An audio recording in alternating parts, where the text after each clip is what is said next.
ఇవాళ ప్రజలు కోరుకునేది ఏంటి?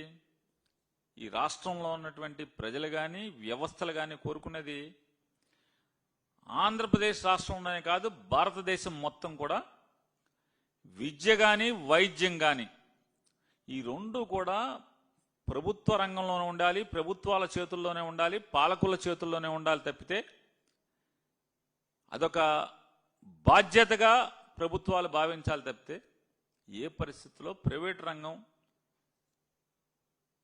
దాన్ని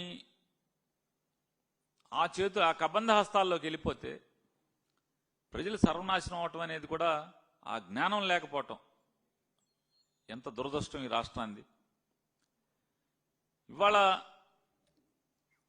నారా చంద్రబాబు నాయుడు గారికి 14-15 ఏళ్ళు దాటిపోయినట్టుంది. ముఖ్యమంత్రి 15 ఏళ్ళు ముఖ్యమంత్రి అనుభవం, 45-50 ఏళ్ల రాజకీయ అనుభవం అని చెప్తున్నాడు ఆయన. 75 ఏళ్ల వయసు ఒంటి మీదకి వచ్చింది చంద్రబాబు నాయుడు గారికి. ఇవాళ ఆయనకి సామాన్యుల పట్ల కానీ పేదల పట్ల కానీ ఆయన ఆలోచన విధానం మాత్రం మారట్లేదు.